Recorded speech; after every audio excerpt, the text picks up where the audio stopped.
কালকে আবার এসে খেলবি, আবার এইভাবে গাছ খাওয়াবি। এখন আর দেরি করা যায় না, বাঘ ভাল্লুক বেরিয়ে গেছে। সকল ছেলেরা মায়ের কোলে উঠে, কেউ বাবার কোলে উঠে, দুই গালে চুমাইয়া চুমাইয়া বেড়া বকরি নইয়া বাড়িতে যায়। সবাই বাড়িতে চলে যায়, শুধুমাত্র দাঁড়িয়ে আছে আমার আপনার নবী। মুখের দিকে তাকায়, বাবার কোলে উঠেছো, বাবার কোলে উঠেছো। সবাই বাবার কোলে উঠে বাড়িতে যায়। সন্ধ্যা হয়, আমার নবীরে কেউ কোলে নেয় না। আকাশের দিকে তাকাইয়া ডাকে, মা আমার বাবা কই? আমার কি মন চায় না বাবার কোলে উঠতে? এইভাবে আমার নবী কতদিন এই বয়সে বাবার জন্য কাঁদছে। আবু জাহেলের জীবনীতে পাওয়া যায়, আবু জাহিল একদিন সন্ধ্যার সময় গোড়া দৌড়ে আসতেছে মক্কা নগরীতে। নবীর বয়স যখন 6, মক্কা নগরীতে আবু জাহেল কোত্থেকে যেন আসতেছে পাহাড়ের নিচ দিয়ে। এমন সময় দেখে বাতিজা মুহাম্মদ কানতে কানতে পাহাড়ের ভিতরে ঢুকতেছে, পিছন দিয়ে ডাকতেছে, রে বাতিজা যাস না রে, আর একটু সামনে গেলে জঙ্গলার বাঘ তোমারে খাবে। কি দুঃখ তোমার, কোথায় যাও, কেন? পিছনে ফিরে জবাব দেন, চাচা গো আমি যেই দিকে আমার বাবা পাবো গো, যেই জায়গায় আমার বাবার কোলে উঠতে পারবো, আমি সেই জায়গায় রওনা হয়েছি, আমার বাধা দিয়েন না। আবু জাহেল বলেন, বাবা তোমার কি বাবা আছে? কই যাইবা, কার কোলে উঠবা, কে তোমার কোলে নিবে? সামনে গেলে বাঘে খাইবো, আও তাড়াতাড়ি আহো। লম্বা ঘটনা, উঠাইয়া পুরার পৃষ্ঠে বসাইয়া বাড়িতে নিয়ে ডাকতেছেন, আমেনা খাও, আমেনা কি এই তোমার ছেলে গেছিল গা বাঘে খাইতো, আমি না দেখলে কিছুক্ষণ পরে। আমেনা মুস্কি মুস্কি হাসে, আমার ছেলেরে বাঘে খাইবো, এটা আপনি কিভাবে বুঝলেন? ওই বাঘে পাইলে কি খায় না, হগলেরে খাইতে রে, আমার এই ছেলেরে বাঘে খাইতে কষ্টি। ও কেন? আমার এই ছেলে যখন আমার পেটে তাসি বাঁধছে, কত কাণ্ড কারখানা হয়েছে আপনি জানেন? আমি মাটির কুয়ার থেকে পানি উঠে দেখেছিলাম, বালতি ছাড়ার আগে সাফা পর্বত থেকে কে যেন ডাকতেছে, জিব্রাইল আমার বন্ধুর মা আমেনা পানি উঠাবে, এত নিচের পানি বন্ধুরে পেটে নিয়ে উঠাইলে কষ্ট হবে। এই জিব্রাইল বন্ধুর মা আমেনার বালতি নিচে ফালাইবার আগে নিচের পানিগুলি ধাক্কাইয়া উপরে উঠাইয়া দে। বহুত কাণ্ড কারখানা হয়েছে। আপনি কি জানেন আমার এই পোলারে জংলার বাগে আজকে সেই নবীর উম্মতের বুসে মারি মিয়া। আসুন রবিউল আউয়াল চাঁদে সেই নবীর উম্মত হয়ে যায়, যে নবীর উম্মত 313 জন ময়দানে নামলে 1000-এর বেশি দলিল সাত হয়ে যায়। আমরা সেই নবীর উম্মত। তারা কোন মন্ত্র নিয়ে মাঠে নামছিলেন আর আমরা কোন মন্ত্র নিয়ে মাঠে নামছি? আজকে আমাদের কোন দিকে, আমাদের অ্যাক্সিডেন্টের কারণটা কি, দিক কোনটায় চলে গেলাম, এটা বোঝার জন্য একটু আলোচনা করতেছি। আসুন সামনে বাড়ি, আমাদের ভাগ্য ভালো, আপনাদের ভাগ্য ভালো, এই রবিউল আউয়াল চাঁদে এটুকুন সময় দেওয়ার জন্য যারা আল্লাহর ঘরে বসে আছেন। এই রবিউল আউয়াল চাঁদে, পবিত্র ঈদে মিলাদুন নবীর চাঁদে আল্লাহ আমাদেরকে কবুল করেছেন, সকলে বলুন আমিন। আসুন আগে বাড়ি, আমার নবীকে কুলে নিয়ে বলতেছেন, না আমার এই ছেলেকে তো জংলার বাগে খাবে না। নবীজি বলেন, চাচা চাচা আজকে কেমনে কেমনে একটু আদর করলেন, জীবনও নবীর আদর করে না। কারণ আমাদের দেশে তো অভ্যাস, এতিম পাইলে আরো কিভাবে কষ্ট দিব এই তালে খালি ঘুরে, আদরের তালে নাই। যাই হোক, এদিকে আমার আলোচনা না। আসুন যাই নবীজির কালটা, ছোট কাল থেকে আস্তে আস্তে বয়স যখন 6 যখন পৌঁছলো, একদিন খেলার মাঠে এই অবস্থার মধ্যে খুব কাঁদতেছেন। বন্ধুরা বাবার কোলে উঠে, কিন্তু আমি তো উঠতে পারলাম না। মায়ের কাছে গিয়ে বলতেছেন, মা মা কি আমার বাবা কই?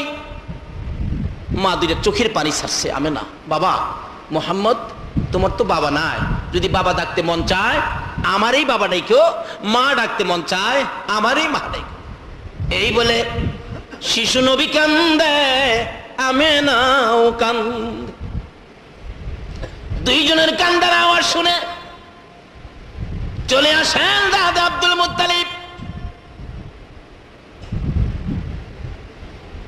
আমেনা কেন রে এইভাবে সন্তান বুকে লইয়া কান্দ? শ্বশুর আব্বা গো আপনি একটু সান্ত্বনা দেন, একটু আদর করে দেন, যেহেতু আপনি খুব আদর করতেন। কি আদর করব? মুহাম্মদ বাবার জন্য কান্দে। অনের পোলাপান কান্দেনি বাবার লেখা, বাবা একটু বিরক্ত করলে কইরা মইরা যাইতে রাখা না। আমার নবী ছোট কাল থেকে কি শিক্ষা দেয় ও নবীর উম্মতেরা? বাবা কই গো, বাবার জন্য কান্দে। আব্দুল মুত্তালিব বলেন, বৌমা এতই যখন কান্দে আমিও তো সইতে পারি না, একটা কাজ করো। কি কাজ করব? তোমার সাথে আরো কিছু লোক দিয়ে দেই, যাও একটু মদিনায় আমার পোলা আব্দুল্লাহকে যেই জায়গাটার মধ্যে দাফন করা হয়েছে আমার নাতি মুহাম্মদকে ওই কবরটা জিয়ারত করে নিয়ে আসো। কবরটা দেখলেও কলিজার মধ্যে কিছু শান্তি লাগতে পারে, যাও বাবার কবরটা দেখাইয়া নিয়ে আসো। নবীজি ছোটকাল, এখন তো পোলাপান কবরে যায় না কেন? ফতোয়া দিয়া থুয়ে দেয়, কবর শিরিক, কবরও যাওন বেদাত, বৈশাপ, এরকম কথা মানবেন না। ওই নবীর আদর্শের দিকে যান। ছোট কাল থেকে নবী আমাদের কি শিক্ষা দিয়ে গেলেন? নবীজি রওনা হবেন বাবার কবর জিয়ারতে। বলুন কার কবর জিয়ারতে? 100 বার যাবেন, 1 কোটি বার যাবেন বাবার কবরে, মায়ের কবরে, এমনকি স্ত্রীর কবরেও যাবেন। স্ত্রীর কবরে নবীজি স্ত্রীর কবরেও গেছে। এখন তো বাঙালি চালাক, একটা মইরা গেছে কি এর কবরে যাইতো, একটা মরলে তো আরেকটা পাইবো, এটার কথা। এরকম যেন না হয়, নবীর আদর্শ যেন আদর্শিত হতে পারি। আসুন আগে বাড়ি। এবার দয়ার নবী, মায়ার নবী, শিশু নবী মায়ের গলায় ধরে কান্দে 5 জনের কাফেলা করে দিলেন। উম্মে আইমানকে সঙ্গী দিয়ে, আব্দুল মুত্তালিবের একান্ত দাসী উম্মে আইমানকে সঙ্গী দিয়ে 5 জনের কাফেলা করে দিয়ে দিলেন, যাও তোমরা মদিনায় যাইয়া আমার এই আদরের নাতিকে তার বাবার কবরটা দেখায় দিয়া জিয়ারত করে আনো। যাইতে যাইতে বহুদিনের রাস্তা, অনেক দূরের রাস্তা, মদিনায় পৌঁছলেন, হাঁটার রাস্তা, হাঁটা ছাড়া উপায় নাই। যাইয়া মা আমেনা বলেন, আমি আমার শিশু সন্তানকে নিয়ে আব্দুল্লাহর কবরের পাশে দাঁড়াইয়া খুব কাঁদতেছি। আর শিশু নবী জিগায়, মা মা এখানে এইভাবে কেন কান্দো? আমেনা জবাব দেন, বাবা তুমি যাকে দেখার জন্য আসছো, যার জন্য কান্দো, যার কোলে উঠতে চাইছো, এখানে তোমার বাবা আব্দুল্লাহ এই জায়গাটার মধ্যে ঘুমিয়েছে। এই বলে পরিচয় করে দিয়ে মায়া মেনা দূরে দাঁড়াইয়া কান্দে। আমার নবী একবার বাবার মাথার পাশে বসে বসে ডাকে, আব্বা গো জীবনে একদিন তোমার কোলে উঠলাম না, এত নিষ্ঠুর কেমনে হইলা গো, উঠো না আমার কোলে লও না। ডান দিকে বসে কান্দে, জবাব নাই। বাম দিকে বসে কান্দে। কিতাব বলেন আব্দুল্লাহ ওই সময় মাটির ভিতর থেকে ডাকে, বাবু কবরের মাটি সরাইয়া দে রে, আমি তোমার বন্ধু মুহাম্মদকে একবার কোলে লইয়া 2টা গালে 2টা চুমু দিয়ে আদর করে দে। আমার আল্লাহ জবাব দেন, আব্দুল্লাহ রে তোর বুঝি মন চায় আমার বন্ধুরে আদর করতে? আমার বন্ধুরে দেখোস নাই, কালিমা পড়স নাই, এই ভালোবাসাটুকু যখন এই মুহূর্তে আমারে দেখাইছো, যাই আমার বন্ধুর দেখাবো, বন্ধুর সাথে সাক্ষাৎ করাবো, বন্ধুর হাতে কালিমা পড়াবো, আমি আল্লাহ তোরে জান্নাতের মেহমান বানাবো। জোরে জোরে কন্যা সুবহানাল্লাহ। আর ইয়া মুহাম্মদ পিয়ারা নবী এসো নিরালা, মুহাম্মদ পিয়ারা নবী এসো নিরালা, কন্যা ইয়া মুহাম্মদ পিয়া। নবীর আলোচনা চলবে। নবীর পক্ষে থাকতে রাজি আছেন? নবীর পক্ষে থাকবে যে আল্লাহর পক্ষে, আল্লাহ তার পক্ষে থাকবে।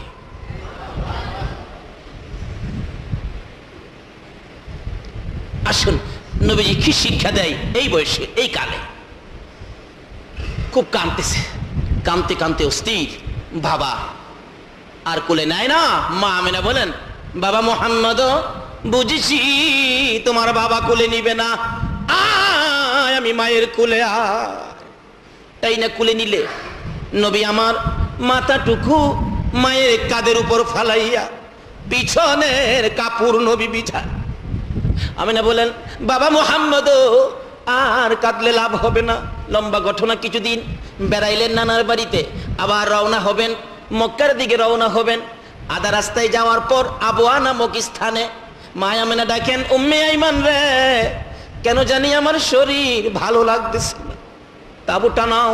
তাবুর ভিতরে শুয়ে একটু ক্লান্ত শরীর, রেস্টে আছেন। মা আমেনা বলেন, আমার শরীর কেন জানি গরম হয়ে আসতেছে, মাথায় পানি দিব। একটু পানি দিলে আমেনা কান্দে, পানির অভাব, এত পানি যদি খরচ করে ফেলো, আমার বাবার পানির যদি প্রয়োজন হয় পানি কোত্থেকে পাবে? উম্মে আইমান রে না আর পানি খরচ করিস না। আমার নবী মাতার কাছে বসে বসে মার দিকে তাকিয়ে আছে। মা গো বাবার ব্যথায় কলিজা মানে না, তোমার অবস্থা জানি কি হইয়া যায়। সঙ্গে সঙ্গে আমার নবীকে টাইনা টাইনা বুকে লাগাইয়া দুই গালে চুমাইয়া চুমাইয়া ডাকতেছে, বাবা মুহাম্মদ রে, আমার মন বলে আমি বাঁচবো না। শিশু নবী মায়ের বুকের উপর পরে পরে কাঁদতেছেন, মাগো বাবার ব্যথা লইয়া। মক্কায় রওনা হয়েছি, রাস্তার মধ্যে মা তুমি যা বলতেছো আমি তো কলিজা মানাইতে পারি না। কিছুক্ষণ পর লম্বা ঘটনা, মা আঞ্জায় ধরে দুইটা গালে দুইটা চুমু দিয়ে চোখের পানি ছেড়ে ছেড়ে ডাকতেছেন, উম্মে আইমান রে, আমি যদি না থাকি আমার বাবা মুহাম্মদ রে আদর করিস। এই বলে বাবারে বুকে লইয়া দুইটা চোখ বন্ধ হয়ে বিদায় হয়ে গেছে। আমার নবী মরা মায়ের বুকের উপর পরে পরে কান্দে, বাবা খুঁজতে যাইয়া মা হারাইলাম, কে আমার আদর করবে? আমার আল্লাহ বলেন, দুনিয়ার মানুষের কাছে তোমার এই অভাব তুলে ধরবো, এই অভাবের অভাবী হলে তোমাকে দুনিয়ার যে কেউ ভালোবাসবে গো বন্ধু, আমি আল্লাহ তারে ভালোবাসবো। বন্ধু, শুধু এটাই নয়, তুমি যে বাবার কবরের পাশে কাঁদছো, মায়ের মৃত্যুতে কাঁদছো, এটা সমস্ত পৃথিবীর মানুষের কাছে পৌঁছে দিব। এই বয়সে 6 বছর বয়সে বাবার কবরে কাঁদছো, চোখের পানি ছাড়ছো, মায়ের জন্য কাঁদছো। এইভাবে যদি তোমার কোনো উম্মতেরা বাবার কবরের পাশে মায়ের কবরের পাশে যাইয়া কান্দে, এই চোখের পানিগুলো নাকের আগা ফাঁস করার আগে আগে কথা দিলাম, তোমার চোখের পানির সাথে মিলাইয়া তাদের মা বাবার কবর আযাব আমি বন্ধ করে দিব। নবী ছোট কালে আমাদেরকে কি দিয়ে গেলেন, এগুলি আল্লাহর কাছে পছন্দের। এটা যদি আমরা করি, আমরাও একই চিমের বরকত পাবো। কি বলেন? মা কবরে থাকলে মার কবর থেকে আযাব দূর করার আন্দোলন করা আমাদের দরকার আছে কিনা? এটা কি দিয়া করবেন? রাস্তাঘাটে মিছিল করে না, এটা করতে হবে নামাজ পড়ে। নামাজ পড়ে দুইটা হাত বাড়ায় কাঁদবেন, মাবুদ গো আমার মারে মাফ করে দাও। মা এই কিসিমের দোয়া আমাদের কাছে পাবে কিনা বলুন তো? কেন? মা একালে আমাদের জন্য কষ্ট করে নাই? ছোটকালে দেখেন একসাথে যখন সংসার ছিল, গ্রামের বাড়িতে থাকতেন তো একসাথে সংসার, চাচা একসাথে, এমন সময় বিয়ে শাদী করেছে অনেকেই, 5-7 জন ঘরের মধ্যে মহিলাই খালি দেখবেন। আমরা খালি প্রথম অবস্থায়, মার প্রথম সন্তান তো, মা কোলে নিয়ে খাইতে বসছিল ছোটকালে, 51ভুক্ত সংসার, মা দেখছেন খাইতে বসছে, এমন সময় মার কোলে থেকে 50 গ্রাম পায়খানা করে দিছিলাম। করেন নাই মার কোলে পায়খানা? এখানে কেউ বলতে পারবেন যে আমি মার কোলে পায়খানা করি নাই?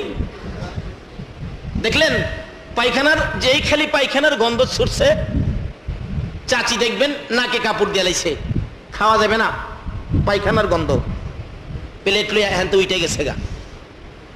খালাম্মা কই, আমি আর কি লেগে আইছিলাম বেড়াইতে, পায়খানার গন্ধ খাইবার লেগে বেরিয়ে গেছে গা। ফুফু আম্মা কই, মাইরা লাইছে রে। দাদি কয়, সবাই নাকে কাপড় দিয়া ঘর থেকে বাহির হলো, কিন্তু একজন মহিলা নিজের কাপড়টা দিয়া পায়খানাটারে বইলা ফেলাইছে, এক সাইডে রাইখা বাবারে বুকে লইয়া ভাত খাইতেছে, একবারও নাকে কাপড় দিল না। বলুন তো এই মহিলাটাকে? ছোট কালেই মা বাবা কি জিনিস আমার নবী শিক্ষা দিতেছে। আজকে এ নবীর আদর্শ নাই, এ নবীর তরিকা নাই, এ নবীর প্রেম নাই, এই জন্য বিশ্ববাজারে আজকে মুসলমানদের অধঃপতন। কি সুন্দর লাইন আমাদের নবী দিয়ে গেলেন, আমার আল্লাহ দিলেন। কোরআন শরীফ থেকে যা তেলাওয়াত করেছি এটা আমার আল্লাহর দেওয়া লাইন, হাদিস শরীফ থেকে যা তেলাওয়াত করেছি এটা আমার নবীর দেওয়া লাইন। এই দুইটা লাইন ঠিক থাকলে আপনি তো অ্যাক্সিডেন্টে পড়বেন না, তো কোনো দিন না। দেখবেন বাই রোডের যে বিশ্ব রোডগুলো আমরা গাড়ি দিয়ে চলাফেরা করি, বলুন তো বিশ্ব রোডের মধ্যে কোনো কোনো জায়গায় আছে 2টা ভাগ করে দিছে, আছে কিনা? আবার কোনো কোনো জায়গা আছে 2 ভাগ করা সম্ভব নয়, এই জন্য দাগ দিয়া রাখছে, সাদা দাগ দিয়া 2 ভাগ করে বুঝাইলেন, একদিক দিয়া গাড়ি আসবে আরেক দিক দিয়া গাড়ি যাবে। আচ্ছা বলুন তো এই দাগ মাইনা যদি ড্রাইভাররা গাড়ি চালায় কোনোদিন অ্যাক্সিডেন্ট হবে? আচ্ছা এখন কি দাগ মানে? খালি ওভারটেক করে আরেক বেচারার জায়গা দিয়ে যাইতেছে, কুয়াশার মধ্যে ওদিক দিয়ে তার নিজের জায়গা দিয়ে গাড়ি আসতেছে, মুখামুখি সংঘর্ষ, 2টা গাড়ি ভাঙলো, 5 জন প্যাসেঞ্জার মরলো, 3 ঘন্টা রুট জাম লাগা রইলো। বলুন তো এটার কারণটা কি? দাগ মানে নাই। আজকে বিশ্ববাজারে মুসলমানদের অধঃপতনের কারণ হলো আল্লাহ রাসূলের দেওয়া দাগগুলি আমরা মানি না। একটা দাগ হলো কোরআন, আর একটা দাগ হলো হাদিস।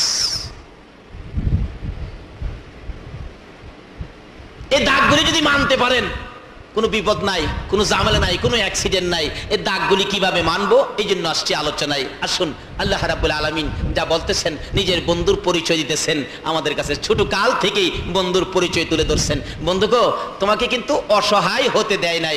ছোট কালেই বলুন তো, হালিমার কুলে নবীর আদর বাড়ছে না কমছে? তারপরে যখন বয়স 6 হয়ে গেল, মা আমেনাও দুনিয়ার থেকে বিদায়। মা কত কষ্ট করেছে। আমাদের মাও কিন্তু ছোটকালে বাচ্চা নিয়ে এরকম কষ্ট করে। এই মার জন্য দোয়া, এই ব্যবস্থাটা রাসূল করে দিয়ে গেলেন। চোখের পানি যদি আসে, নবীর চোখে পানি আসছে বাবার জন্য, মায়ের জন্য, আল্লাহ কবুল করেছে। বন্ধু, এইভাবে যদি কেউ মা বাবার জন্য কান্দে, কথা দিলাম এই চোখের পানির বিনিময়ে আমি তাদেরকে মাফ করে দিব। এই হোক লম্বা ঘটনা, শুধু এটুকের মধ্যে ওয়াজ করলে কয়েক ঘন্টার দরকার। আসুন, সামনে বাড়ি 6 বছর যখন শেষ হয়ে যায়, মা আমেনা দুনিয়া থেকে বিদায় হয়ে গেলেন। আমার নবী এখন তো মাও নাই, বাবাও নাই। মাঝে মাঝে নবী নির্জনে বসে থাকেন। নবীজির দাদা আব্দুল মুত্তালিব দেখলে দৌড়াইয়া যায় কোলে আনে। কিন্তু দাদাও যেন অসুস্থ হয়ে গেলেন। বয়স নবীজির 8 বছর পার হয়ে যায়, দাদাও এখন দুর্বল। দাদা চোখের পানি ছেড়ে দেয়, নাতি রে, আমিও মনে হয় বাঁচবো না, তোমারে আদর করবো কে? অথচ নবীকে অসহায় হতে দেয় নাই।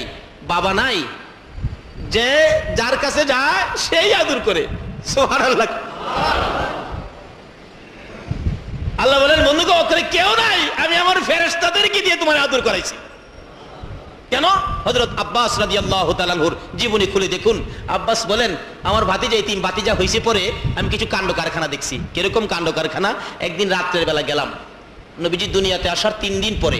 বলুন তো, 12 তারিখ দুনিয়াতে আসলে 3 দিন পরে যদি আব্বাস এই কাণ্ড কারখানা দেখে, তাইলে ওই সময় রবিউল আউয়ালের চাঁদের কয় তারিখ হয়েছে? 15 তারিখে আকাশের চাঁদটা কি ছোট না বড়? হযরত আব্বাস রাদিয়াল্লাহু তাআলা আনহু বলেন, আমি নবীজি দুনিয়াতে আসার, আমার ভাতিজা দুনিয়াতে আসার 3 দিন পরে একদিন গেলাম, যায়া দেখি ঘরের ভিতরে রাত্রের বেলা ফাঁকেদার চুকি দিয়া দেখি একটা লাইট ফোকাস হয়ে রয়েছে। কিন্তু আবার দেখি ঘরে কেউ নাই, কিন্তু যে দোলনার মধ্যে রাসূল শুয়েছিলেন, দোলনাটা অটোমেটিক জ্বলতেছে। ঘরে কেউ নাই, দোলনাটা ঠিকই দুলতেছে। আবার দেখি আমার ভাতিজার হাত নড়ে। হাত নড়ার দিকে তাকাইয়া দেখি এই হাত নড়াটা আকাশের চাঁদের মধ্যে গিয়ে লাগছে। আঙ্গুল নাড়া দিলে হাত নিচে আসে, আঙ্গুল উঠাইলে চাঁদ উপরে যায়। আঙ্গুলের সাথে চাঁদ উঠানামা করতেছে। জোরে জোরে কন্যা সোহা। আচ্ছা, এরকম একটা ঘটনা আমাদের হয়েছে কিনা ছোটকালে? কিন্তু চাঁদ তো উঠছে না, নামছে না, আসছে না। কিন্তু মা কিন্তু একটা গান গাইতো, আয় আয় চাঁদে মামা, কয় না? কয় না? কুকুর চোখে ঘুম দিয়া যায়, একে গেলাম গুনগুনায় গান গা আর দোলনা জোলা। হযরতে আব্বাস বলেন, যেইভাবে আমাদের সন্তানদেরকে দোলনায় শুয়াইয়া লড়াইয়া লড়াইয়া চাঁদের গান গাইতাম, হযরত আব্বাস বলেন, আমি দেখি যাই আমার ভাতিজার দোলনাটা লড়ে, আকাশের চাঁদ উঠা নামা করে। যেদিন কালিমা পড়বে ওই দিন হযরতে আব্বাস বলেছিলেন, ভাতিজা একটা জিনিস জানতে চাই, ওই দিন থেকে আমার অন্তরে তোমার দিকে প্রেম ভালোবাসা গিয়েছে। কি কথা চাচা?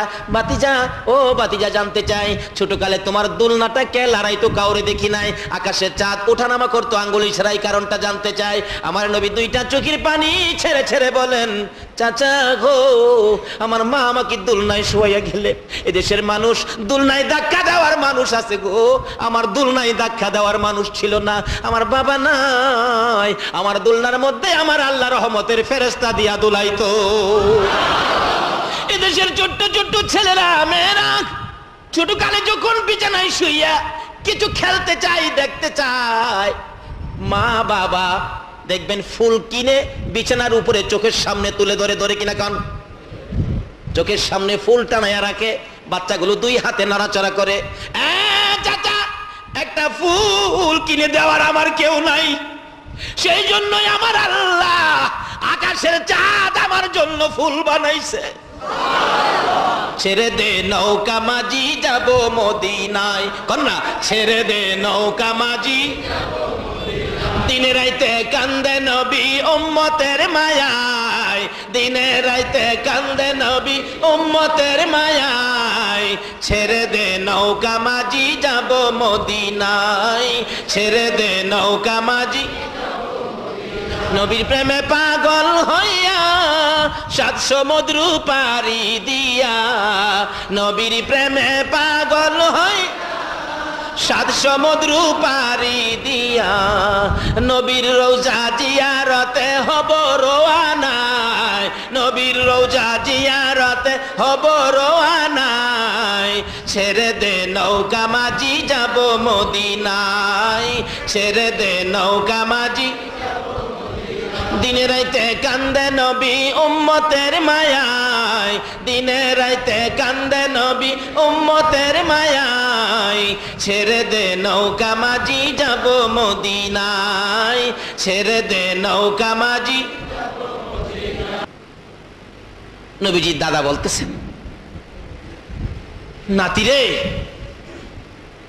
কেউ নাই। হযরত আব্বাস বলেন, আমি ছোট কাল থেকেই আমার ভাতিজার কিছু কাণ্ড কারখানা দেখছি, এই দিন থেকেই মনে মনে ভাইবা রাখছি, এটা যদি কোনোদিন কিছু বলে আমি মানবো। যাই হোক, এদিকে আলোচনা না, সংক্ষেপ করে আনতেছি। এবার বলতেছেন, তোমারে আমি তো অসুস্থ, তোমার মাও নাই বাবাও নাই, এখন কার কাছে তোমাকে দিয়ে যাব? সকল ছেলেদেরকে ডাকলেন, ডাইকা বলেন, আমার এতিম, আমার এতিম। কিন্তু এত আদর, এতিম কিন্তু অসহায় না। আল্লাহ বলেন, বন্ধু তুমি যখন পিতাহারা কিন্তু তোমার আদর কমে নাই, তুমি যখন মাতাহারা তারপরও তোমার আদর কমে নাই। নবীজি দাদার কাছে থাকতেন, কিন্তু দাদা সকল ছেলেদেরকে দিয়ে কাজ করাইতেন, কিন্তু আমার নবীরে কোনোদিন একটা কাজ করার জন্য দেয় না। ওই তোরা মহিলা যাই গিয়ে আমার আপত্তি নাই, আমার নাতিরে কাজও নিতে পারবি না।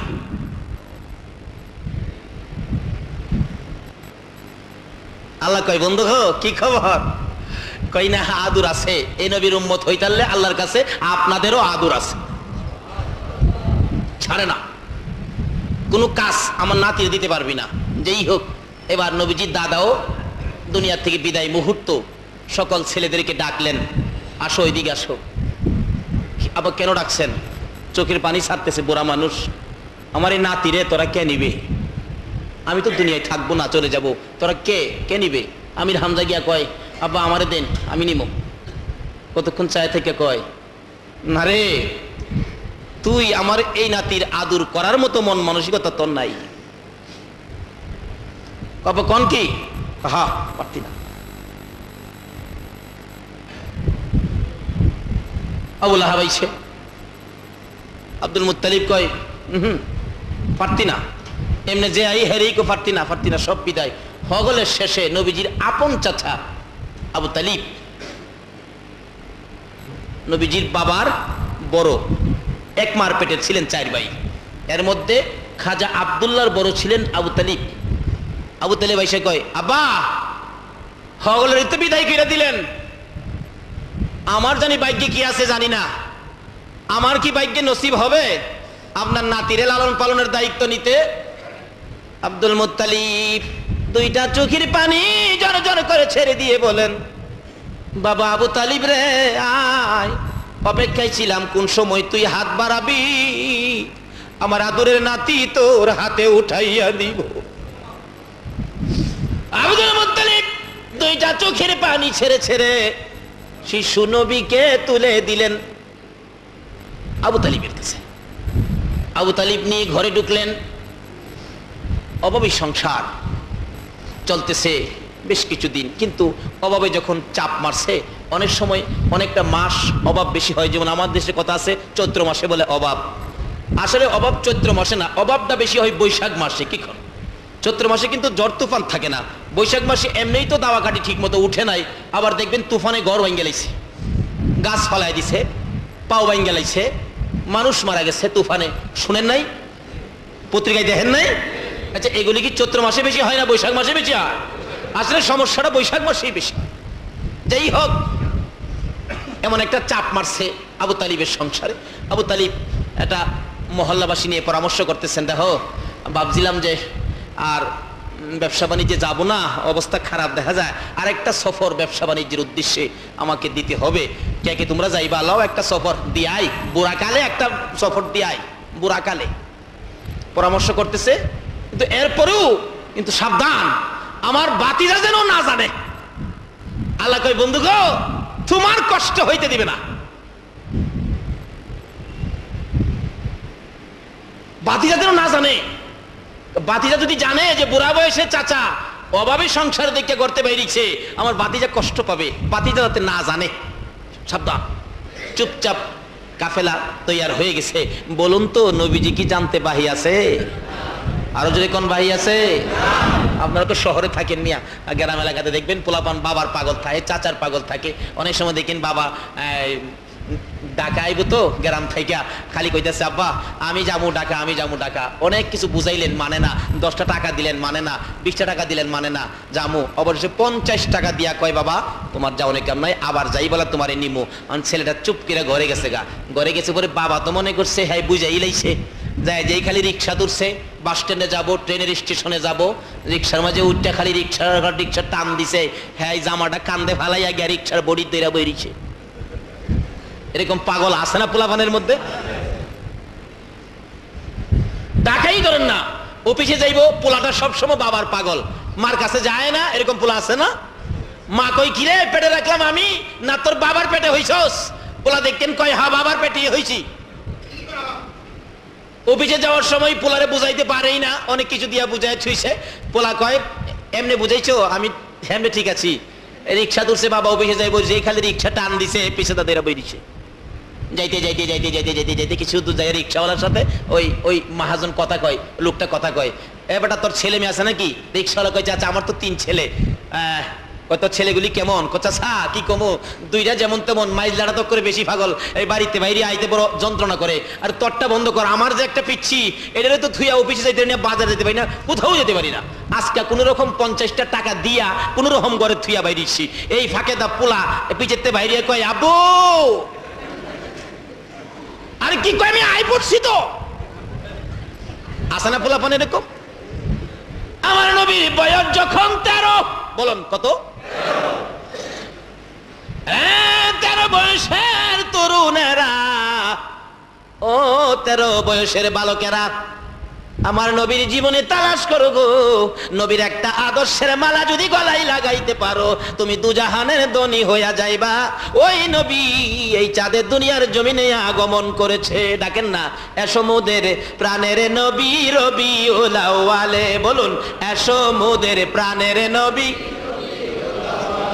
বিশ্বভুবন হইল সৃজন তোমারই প্রেমের বলে, বিশ্বভুবন হইল সৃজন তোমারই প্রেমের বলে, এসো মোদের প্রাণের নবী রবিউল আউয়ালে, বলুন এসো মোদের প্রাণের নবী।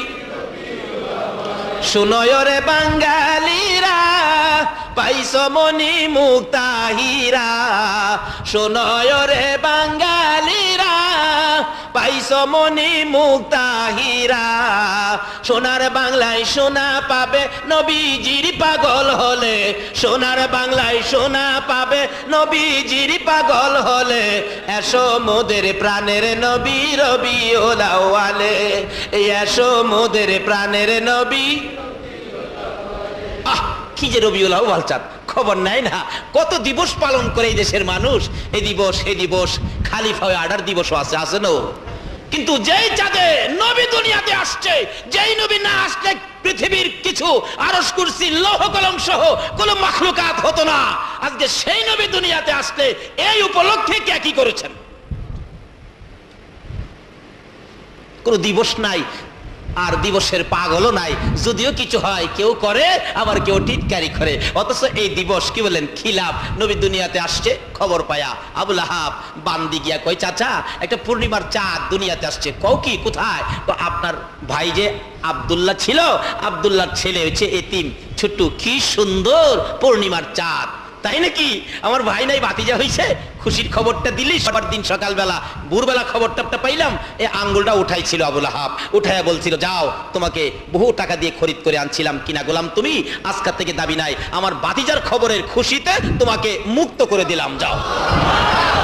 আমার আল্লাহ কই আবুল আহাব রে, আমি যার প্রেমে সব বানাইলাম, এই বন্ধুর ভালোবাসায় আঙ্গুল উঠাইলি, এই আঙ্গুলটাই তো আমার কাছে দামি হয়ে গেছে। জোরে জোরে কোন সুবহান। আমি বলবো আজকে যারা নবীর ভালোবাসায় এখানে বসে আছেন, আপনারাও আল্লাহর কাছে দামি হয়ে গেছে। কেন?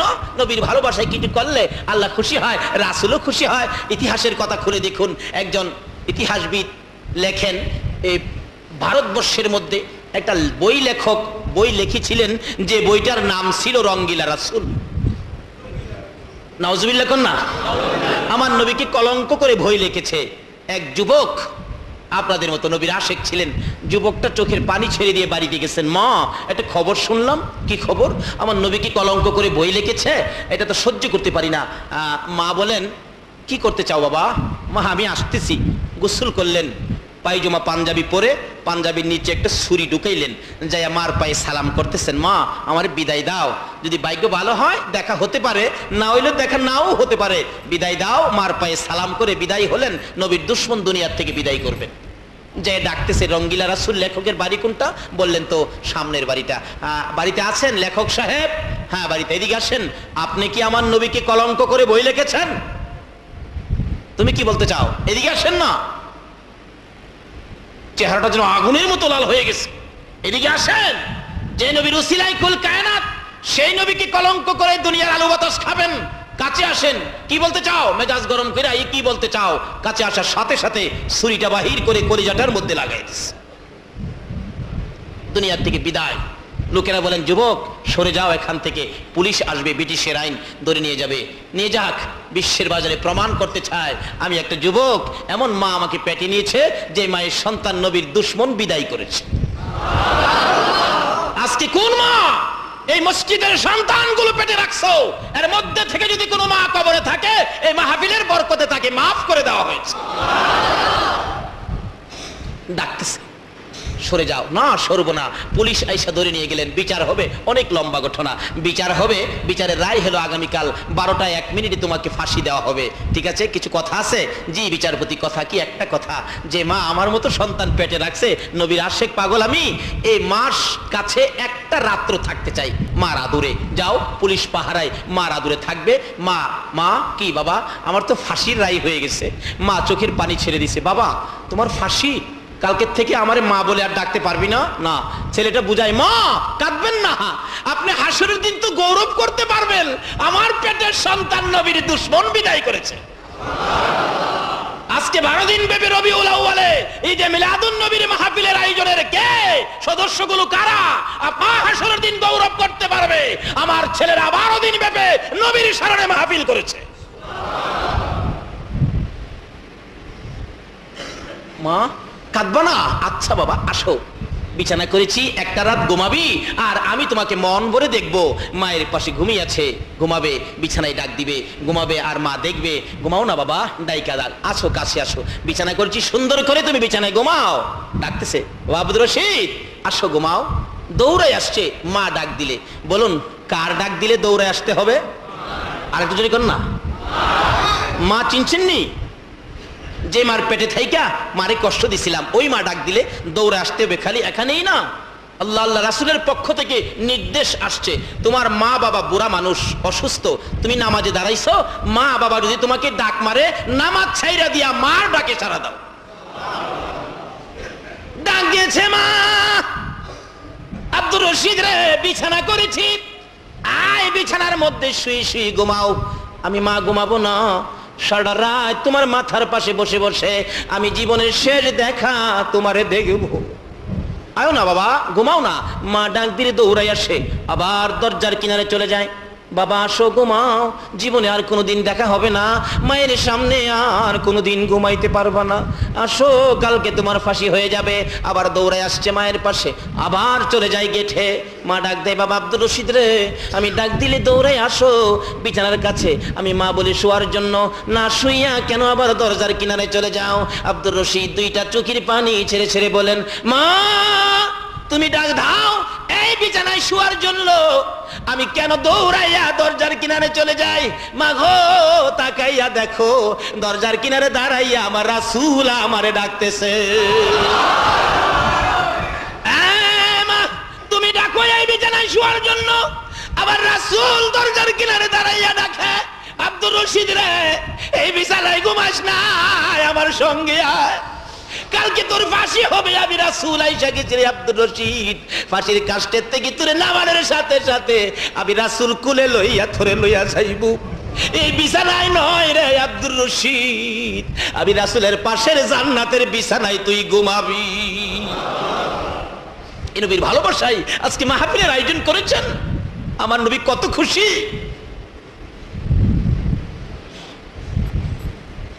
বলতেছিলাম ওই নবীর প্রেম আর ভালোবাসার মালা গলায় লাগান, আমার আল্লাহ খুশি হবে গো, রাসূল খুশি হবে গো, যে নবীর প্রেম আর ভালোবাসায় আমার আল্লাহ এত কিছু করেছেন, এক নবীর জন্য এত কিছু করেছে। আজকে সে নবীর ভালোবাসায় সময় দেওয়ার ভাগ্য কোন মায়ের সন্তানের হয়েছে, কার হয়েছে? আসুন আগে বাড়ি ভাইসাব, আমি শেষ পর্যায়ে যেতেছি, আপনাদের কষ্ট হইতাছে না তো? তাহলে মহব্বত একটু দুরূদ শরীফ পড়ুন। আল্লাহুম্মা সাল্লি আলা সাইয়্যিদ মুহাম্মাদ, আল্লাহুম্মা সাল্লি সাইয়্যিদিনা মুহাম্মাদ, নাবি শাফিয়ানা মাওলানা মুহাম্মাদ, নাবি মাওলানা দিবানিশি মনেরে আমার আর দিও না যন্ত্রণা, দিবানিশি মনেরে আর দিও না যন্ত্রণা, হায়রে দন যদি হইতাম দনি যাইতাম সোনার মদিনা, হায়রে দন যদি হইতাম যাইতাম সোনার মদিনা। আল্লাহ সাল্লি সাইয়্যিদিনা মুহাম্মাদ, আল্লাহুম্মা সাল্লি সাইয়্যিদিনা মুহাম্মাদ, নাবি মাওলানা মুহাম্মাদ, নাবি মাওলানা বালাগাল উলা বিকামালিহি। নাই ব্যবসায়ী যাবেন বুড়া বয়সে, নবীর বয়স জানি কত ছিল? আরো জোরে কোন কত? 13 বছর বয়সের যুবক, তরুণ, বালক, বাল্যকাল আমাদের আছে না, হয়ে গেছে না? এক সময় ছিল কিনা বলুন তো? এই কালটা নবী আমাদেরকে কি দিয়ে গেলেন, এটা যদি আমাদের মধ্যে থাকে, সমাজে মহল্লায় অশান্তি থাকবে না। চাচা, চাচা, কি বাবা আপনার যেন বাপসাপ কেমন লাগে, কোথাও যাবেন নাকি? ওই যে বাচ্চা রিক্সার বড়ির দরতাছে কি গান, বাবা তুমি কেমনে টের পাইলা? চাচা আমার বাবা নাই, আপনি আমারে আদর করেন ছেলের মতো, আমিও কিন্তু আপনারে বাবার মর্যাদা দেই। বালক মোহাম্মদ কি বলল চাচাকে, কিসের মর্যাদা দেয়? অন্ত পত্রিকায় পাওয়া যায় চাচার মাথায় বাড়িও দেয় মুসলমান। বাতিজার আঘাতে কত চাচা যে বাংলাদেশে মরছে, কিন্তু আমার নবী কি শিক্ষা দিয়ে গেলেন? চাচা আপনি ব্যবসায় যাবেন এই বুড়া বয়সে, কষ্ট হবে না? বাবা কি করব, আমি কষ্ট করতে রাজি, কিন্তু তোমাকে কষ্ট দিতে রাজি না। চাচা যত কথাই কন, আপনার কষ্ট লাঘবের জন্য, কষ্ট কম হওয়ার জন্য আমি আপনার সঙ্গী হব। মুরব্বীদের সাথে যায় কয় পারলাম না তো, বাতিজারে থেকে যাইতে পারলাম না, বাতিজা তো সঙ্গী হয়ে গেল গা। তাওরাত জাবুর ইনজিল কিতাব বলেন আমার নবী সঙ্গী হইয়া ব্যবসার উদ্দেশ্যে মক্কা নগর থেকে যাবেন, কাফেলার সঙ্গে হইয়া এক পাদ্রী তাওরাত জাবুর ইনজিল কিতাবের মধ্যে পেয়েছে 13 বছর বয়সে আখিরি নবী চাচা আবু তালিবের সঙ্গী হইয়া এই পথ দিয়ে ব্যবসার উদ্দেশ্যে যাবে। তাওরাত জাবুর ইনজিল কিতাবে খবর দিছে। তাওরাত জাবুর ইনজিল কিতাব দুনিয়াতে আইছে নবী আসার আগে না পরে? আগে নি।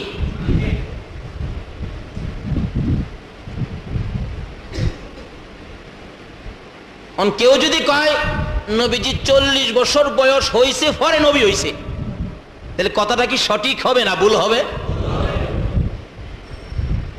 আল্লাহ তাদেরকে বুঝ দেখ, ঠিক আছে? সকালে বলুন আমি। আখিরি নবী 13 বছর বয়সে, তাওরাত জাবুর ইনজিল কিতাবে লেখা আখিরি নবী 13 বছর বয়সে চাচা আবু তালিবের সঙ্গী হইয়া এই কাফেলার সাথে ব্যবসার উদ্দেশ্যে এই পথে আসবেন। এই খবর যেদিন তাওরাত জাবুর ইনজিল কিতাবে পাইছে, ওই পাদ্রী ওই দিন থেকে একটা মুসাফির খানা করে মক্কার কোনো কাফেলা পাইলেই বসায় খানা খাওয়ায় জিগায়, তোমাদের সাথে 13 বছর বয়সের কোনো বালক আছে? কই না, নাই তো। যাও।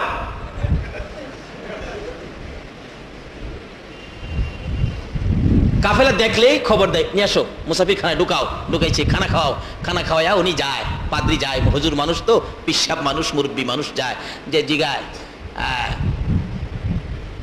তোমরা কি মক্কার কাফেলা? বলে হ্যাঁ। খানা খাইছো? খাইছি। তোমাদের সাথে 13 বছর বয়সের কোনো বালক আছে? না, নাই তো।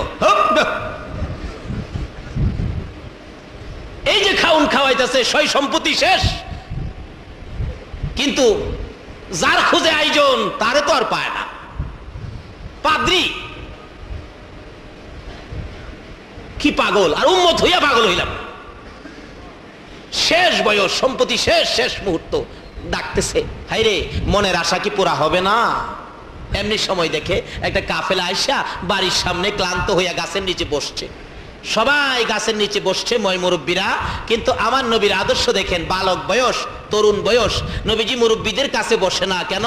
না, মুরব্বীদের সাথে আমি কিভাবে বসবো, আমি তো বালক মানুষ। কিতাবে আসছে নবীজি একটু দূরে যায়া একটা মরা গাছের নিচে বসছে। কোন গাছ? আচ্ছা, গাছ যাতাই হোক আর মরা হোক, মরা গাছ হইলো এই নবীরে চিনি নিও। কথাটা যেমন বুঝাইতে পারলাম না? মরা গাছেও আমরা নবীরে চিনি কিনা?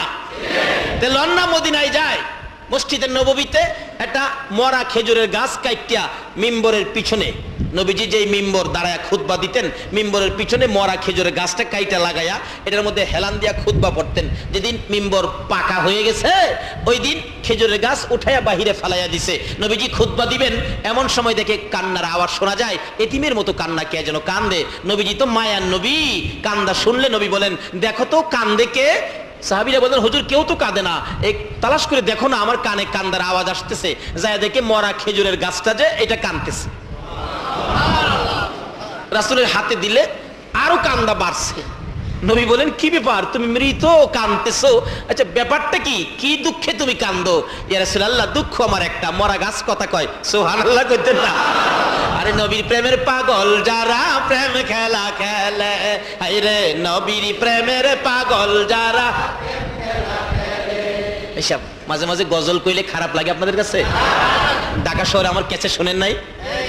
ফাঁকে ফাঁকে আসে নাই গজল? আমি এভাবেই ওয়াজ করি, এই গজল মাঝে মাঝে নিজে বানাই, নিজে গাই, এভাবেই। যার ভালো লাগে দাওয়াত দেয়, যার ভালো লাগে না দাওয়াত দেয় না, এতে আমার কোনো আসে যায় না। আমি বুক ফগট ডাইরি ও রাহি না। মন চায় নবীর শান মান গাইতে গায়, কার ভালো লাগবে এতে আমার কোনো আসে যায় না। আমার মদিনার কামলেওয়ালা খুশি হইলে, আমার আল্লাহ খুশি হইলেই যথেষ্ট।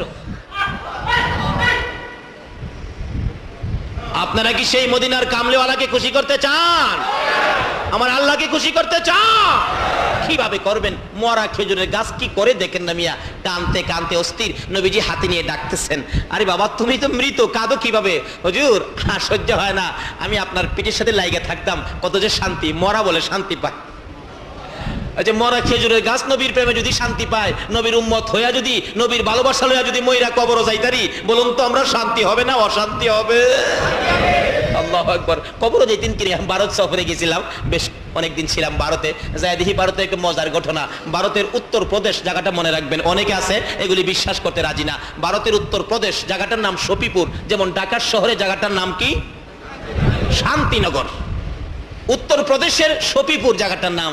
এক আল্লাহর ওলি নবীর আশেক ছিলেন, উনি বলেন আমি মারা গেলে আমার মাটির নিচে দাফন করিস না, মাটির উপরে রেখে দিবি। কোন কি পয়সা গইলে যাইবেন না, কই হেটা কি তোরার চিন্তা? নবীর আশেক মানুষ ছিলেন, এখনো আছেন। এটা যা শুনলাম, খুব আগ্রহ হলো দেখার জন্য, গেলাম দেখার জন্য। যায়া দিহি এখনো লাশটা উপরে, কাফন পরানো, মাথার মুড়ি, পায়ের মুড়ি বাঁধা, কাফন পরানো, উপরে দিয়ে একটা চাদর দিয়ে ঘুরে রাখছে। যে বললাম যে আমি তো বাংলাদেশ থেকে আইছি, বুঝাইলাম তাদেরকে এটা লাশটা এইভাবে নাকি আছে, পরে আছে, এটা দেখার জন্য। তখন যে মেন খাদেম, উনি বাংলাদেশ থেকে আসলাম বলে মেহমান পাইয়া ওনার বাড়িতে নিছে, উনি কিছু খাওয়াইলেন, খাওয়ানোর পরে আরেক খাদেমরে বলছে ওনারে ভালো করে দেখায় দাও, নিয়ে তালা মারা থাকে, ঘরটা খুলে দিল, ভিতরে ঢুকলাম, যায় দেখি এখনো লাশটা মাথার মুড়ি, পায়ের মুড়ি বাঁধা শুয়ে রইছে।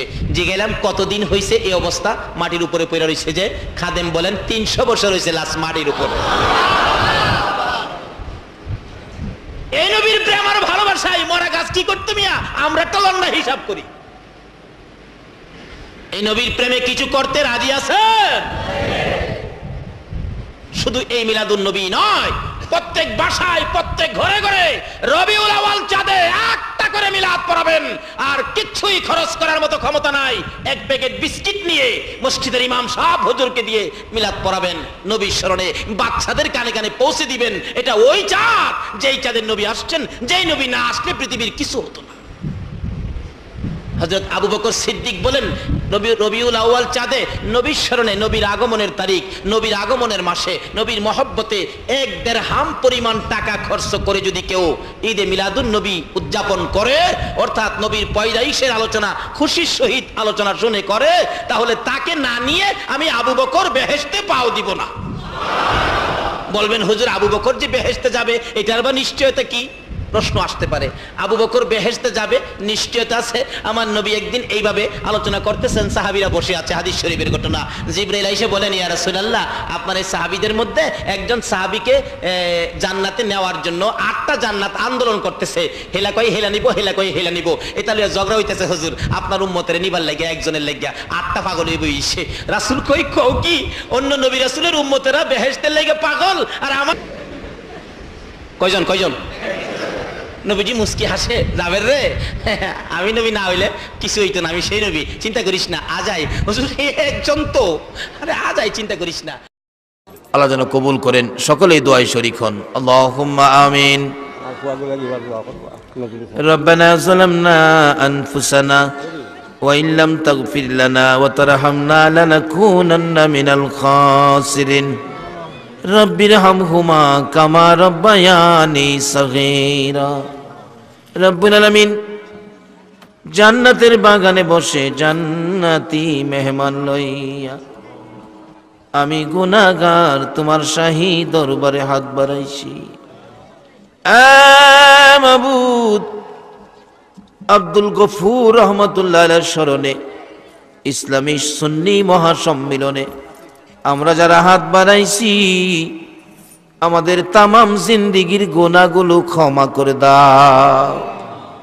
মাবুদ গো, ক্ষমা যদি না করো গো আল্লাহ, এই গুনাহ লইয়া যদি কবরে ঢুকি, কবরের আযাব আমরা কেমনে সইব? সাপ বিচ্ছুর কামড় আমরা সইতে পারবো না। মাবুদ, একটা টাকা ঋণ থাকতে, একটা গুনাহ আমলে থাকতে আমাদেরকে সাদা কাফন পরাইও না।